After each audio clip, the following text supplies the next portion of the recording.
High standards are often misunderstood. People hear the word standards and immediately think of pressure, control, or even punishment. But the truth is, high standards are a gift, one of the most powerful gifts you can give as a leader. When you set high expectations for someone, what you're really saying is, I believe in you.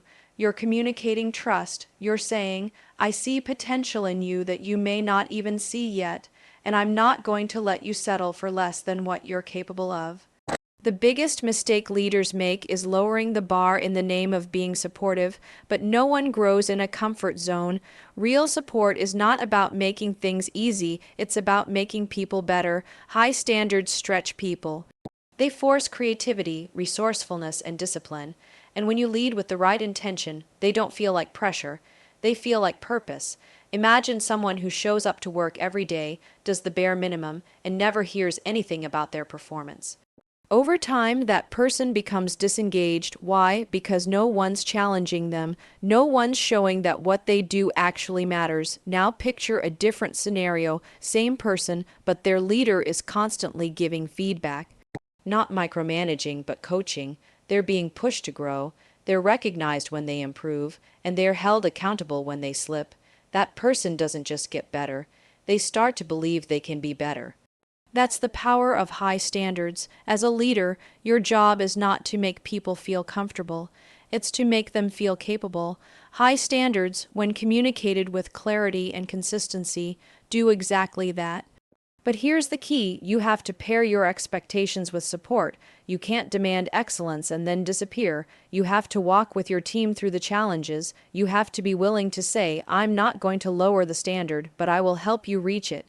Too many people associate high standards with perfectionism or control. But real leadership isn't about controlling people, it's about unlocking them. And that only happens when you give people the opportunity to rise. Standards aren't rules, they're boundaries that protect greatness. They say, this is how we operate here because this is who we are becoming.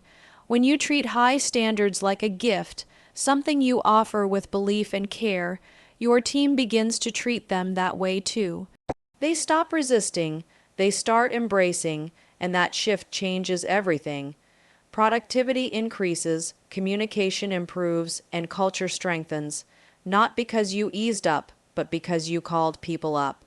And when people feel called to something higher, they respond in powerful ways. Deep care in leadership is often mistaken for being soft, passive, or overly emotional. But true, real, lasting, transformative care is one of the most strategic things a leader can bring to the table. It's not about coddling people. It's not about lowering expectations to keep everyone comfortable.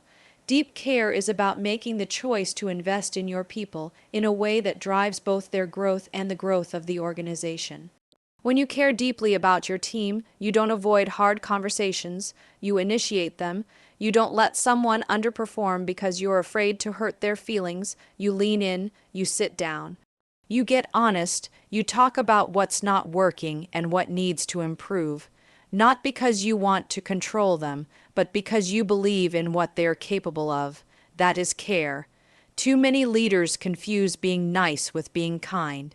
Being nice avoids conflict. Being kind tells the truth, and kindness is strategic because it moves people forward. If you're afraid to hold someone accountable, if you're avoiding feedback because it feels uncomfortable, you're not helping them, you're holding them back. Real care says, I'm going to tell you what you need to hear, not just what you want to hear. Strategic care is rooted in clarity. Your team should never be confused about what success looks like. They should know where they stand, what's expected, and how to grow. That's leadership, that's care, and it has to be intentional. You don't accidentally care about someone in a way that supports their success. It takes time, it takes effort, it takes attention, it also takes consistency. Anyone can show up on their best day with words of encouragement, but deep care is tested when things aren't going well, when someone's struggling, when mistakes are made, when the pressure is on. That's when care becomes a choice. You choose to stay present, you choose to keep leading, you choose to believe in the long game of people development. Caring deeply doesn't mean you lower your standards, it means you raise your support. You challenge and champion at the same time. You say, I'm not letting you off the hook and I'm not letting you go it alone. That balance of truth and empathy, of drive and support, that's what creates trust. And trust is the foundation of performance. At the end of the day, deep care isn't a feeling, it's a system. It shows up in your one-on-one meetings, it's in your feedback loops, it's in how you recognize people and how you redirect them. It's not an accessory to leadership, it's the engine behind it. When people feel truly cared for, they bring more of themselves to the work. They take risks, they grow, they stay, not because you made it easy, but because you made it matter. That is the strategic power of deep care. There's a dangerous myth in leadership that says you have to choose focus on performance or focus on people, as if caring about results means you can't care about the human beings achieving them. But the truth is, performance and people are not opposites. They are completely connected. You don't get high performance without your people, and your people don't grow unless they're being pushed toward meaningful performance. When leaders treat these two as separate, the entire organization suffers. You end up with either a culture that's so performance-driven it burns people out, or one that's so people-pleasing it lowers expectations and breeds complacency.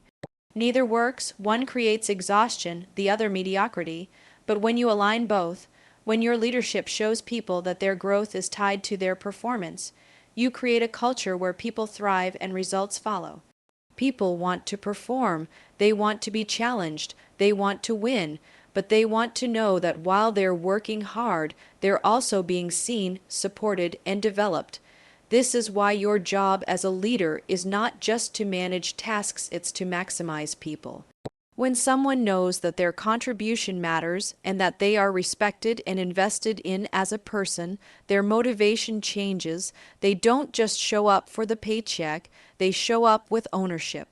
The best organizations don't prioritize people over performance or performance over people.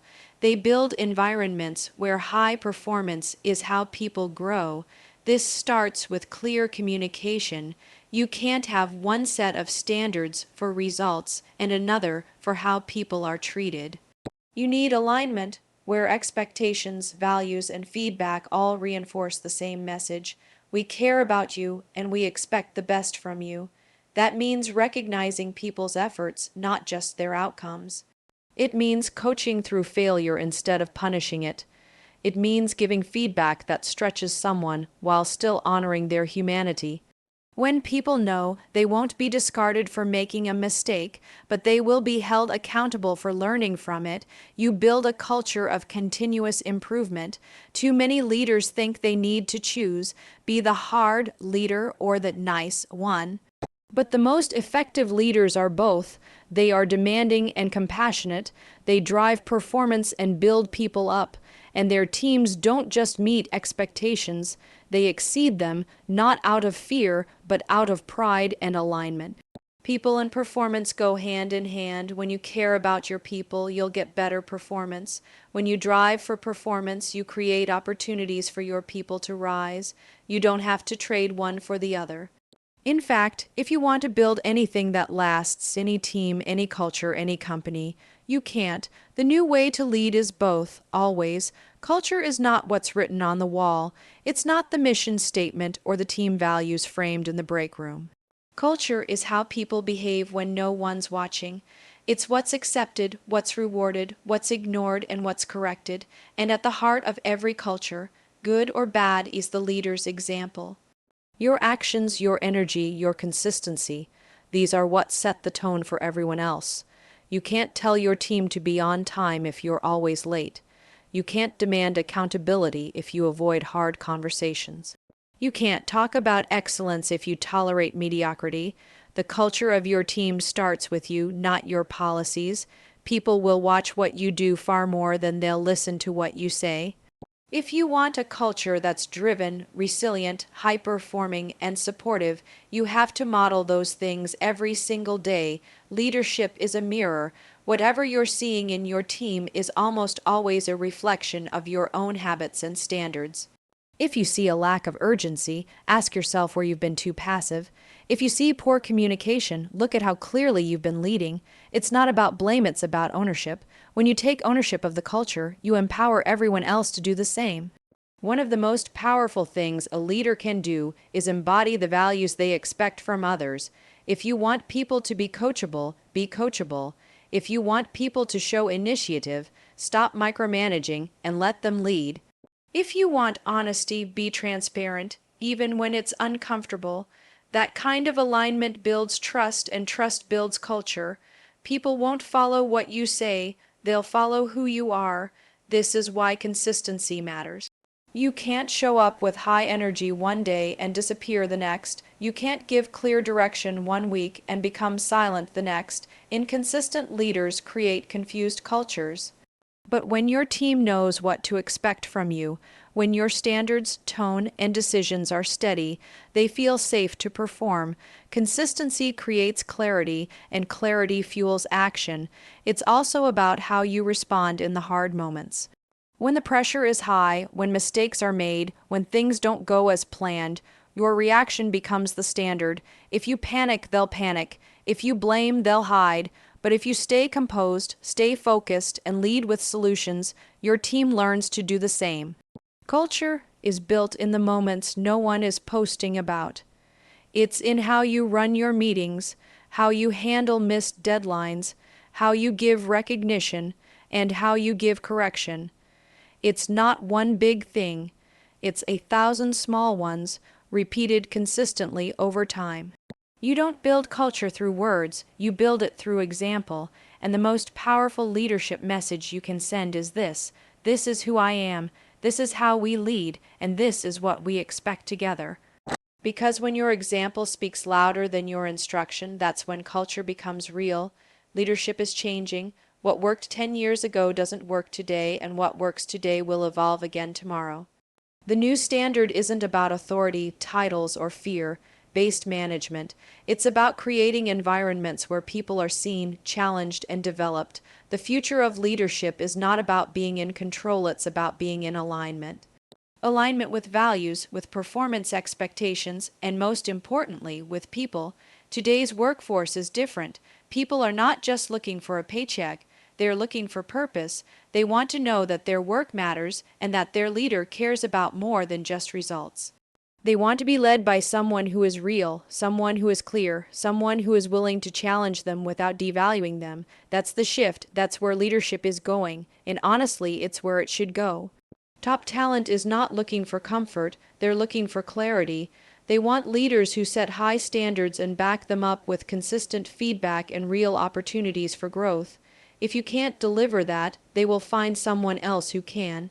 The days of keeping employees engaged with snacks, ping-pong tables, and vague motivation are over. People want real conversations, clear goals, and leaders who are just as committed to their success as they are to the bottom line. What's coming next, and what's already here for forming teams, is a leadership model built on two things: trust and truth. Trust means your team knows you have their back. Truth means you're willing to say what needs to be said. When people get both, they thrive. They become more creative, more focused, and more resilient, and they stay longer, not because they have to, but because they want to. This new way of leading requires more from you.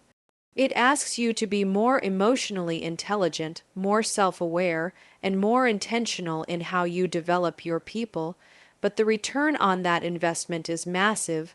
When you lead this way, you don't just get better results, you build better people.